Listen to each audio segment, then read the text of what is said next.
Have you ever spent hundreds of hours on a LEGO MOC just to get that one perfect look or working mechanism? That is me. I started as someone who only followed the instructions. No clue what MOC even meant. 5 years later, I found myself showcasing my builds at the LEGO house in Billund, Denmark, and collaborating with the official social media channel. Honestly, never saw that coming. Hi, I'm Yuan from Buildgonuts Creations, and today I want to share how I ended up on this wild LEGO MOC journey. This video might be a bit long, but sit back, it might inspire you if you want to become a MOC builder.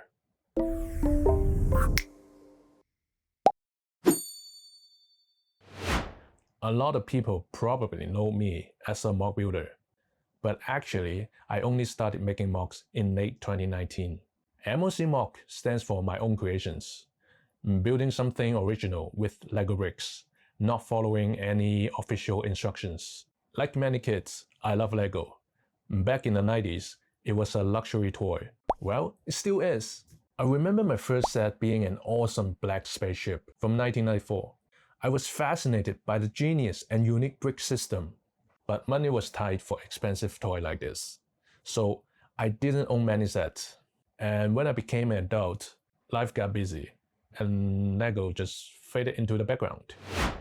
What brought me back to become AFO? In late 2018, my wife gave me a LEGO Star Wars set as a birthday gift.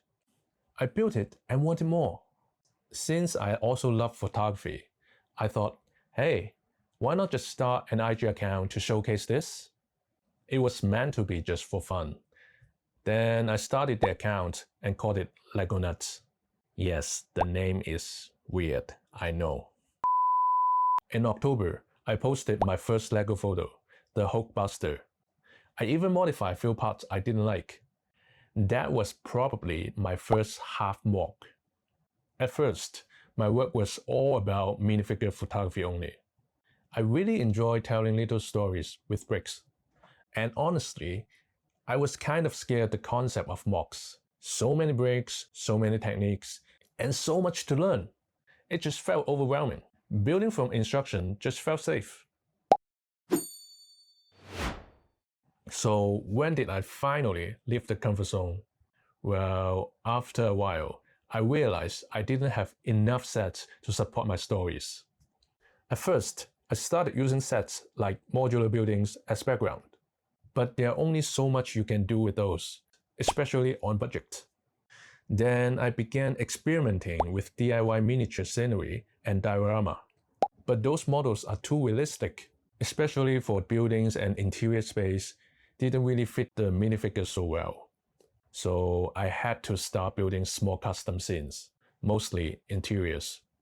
As an interior designer in real life, I had a lot of ideas, but just couldn't always fit into the real world. So LEGO kind of became my creative outlet. So what is my first real MOC? It's just a tiny Iron Man lab, super rough and amateur. I have very few bricks, so I started to take down some old sets. So I found someone locally, which I live in Vancouver, Canada. He's selling well-sorted LEGO bricks by the pounds. Sorry for my wallet. But honestly, it was the best investment I ever made. That batch of bricks kickstarted my MOC journey. And I don't know why, he had a ridiculous amount of sand-green pieces. So yeah, my early builds were using way too more sand-green color. At that time, I didn't use any software like Studio or Mega Bricks.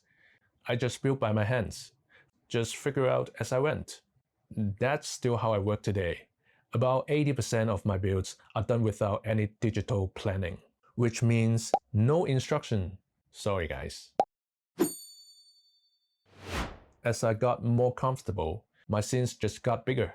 I started adding outdoor spaces and full buildings. The details improved, and more people began following my work. Some magazines even reached out to publish my stuff.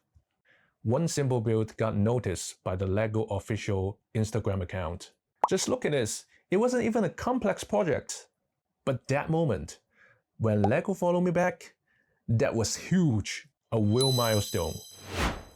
From there, I keep pushing my creative boundaries. I started breaking the floor and wall formula. playing and exploring with more possibilities. Just like this book opening structure, and also this frame in frame in frame structure. Then came a big shift. We moved. During our home renovation, I couldn't build physically, so I turned to digital. I used MegaBricks. It's an online brick building platform. Then I rendered everything in 3D, which that opened up new detail and composition possibilities. And honestly, digital builds let you go wild. Just no part limit. That said, I still prefer building with real bricks. I will make another video breaking down about the good and bad of both methods. It was also a time I started posting my building process on YouTube. Views were just low, but it was a start, right? And by 2022, our new home was ready, and I turned my den into a LEGO studio. Before that, I was making MOCs besides of my bed. I even made custom drawer system for my pots. With everything finally set up, it felt like I hit turbo mode and back in the game. My first physical comeback project called Wanda's Library, which inspired by Marvel comics and movies. It was the first time I brought the same detail level from digital work into the real world. It's a combination of rich details and attractive lighting setup. This is still one of my favorite projects. Then came to the Spider-Man 3 Mirror Dimension project. I used these LEGO chain checks to form a curved base, with a micro-scale city on top to recreate that iconic moment from the movie Spider-Man No Way Home. This was the project when I felt my building techniques is getting better. 2022 to 23 were the huge years for me. Previously, I had done a ton of minifigure scenes, but I really wanted to level up. I grew up drawing and was always a fan of Van Gogh.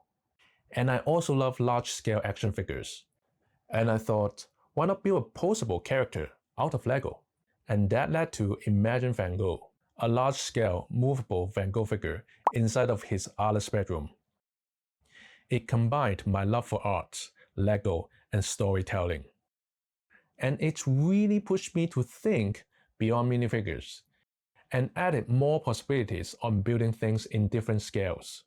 After that, I continued to build large-scale projects such as The Marvelous Story of Stan Lee and building myself out of LEGO, which is my studio, and I recreated myself building LEGO in multiple scales, just like Russian doll. I'm also planning a recap video if you would like to learn more details on these two.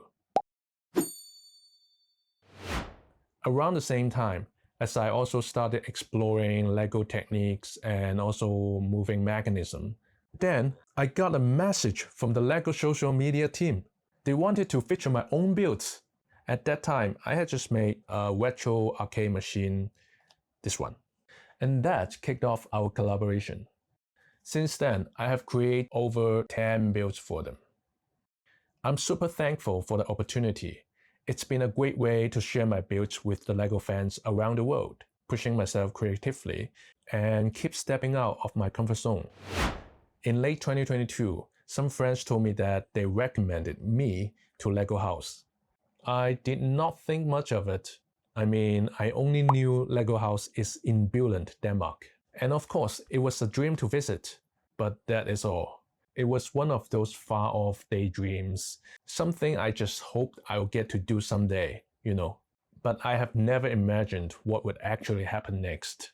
Then I got the email, an official invite to exhibit in the Masterpiece Gallery, and it will be last for a year. I honestly thought it was a scam at first, but it was real. They called it a once-in-a-lifetime opportunity. I mean, I have only dreamed of visiting the LEGO house and Legoland someday, but have never think of being invited to participate in an exhibition and showcasing my builds. After double check with them, I was too excited to sleep for a couple of days.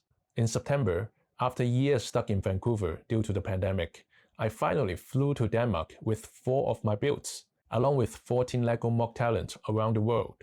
It was just unreal. There's so much more to that story. So I will make another video on that experience soon. From posting my first LEGO photo in late 2018 and showcasing my builds in the Masterpiece Gallery in Denmark to become an official collaborator, the whole journey feels like a dream. I cannot even count the hours I put in this hobby. Most nights after work, it was just me and my bricks. Back then, when I was just posting my little minifigure scenes, my only dream was to have LEGO to repost my LEGO photos someday. I still remember my wife telling me that they will notice you very soon. I just laughed. It just felt impossible, right? But somehow I went from being that kid crying in the toy store to achieve all this after 30-something years. If you are a LEGO fan, MOC builder, or just someone curious about this world, I really hope my story gives you a little inspiration. That's why I started this channel, to share my builds and encourage more people to create their own. As I mentioned earlier, I was scared of the MOC world, but as long as you keep trying, everything can be overcome. There are no shortcuts, just passion, patience, and persistence. Thank you so much for watching. If you enjoyed this, consider subscribing. I will be sharing more behind the scenes, design breakdowns, and of course, lots more builds.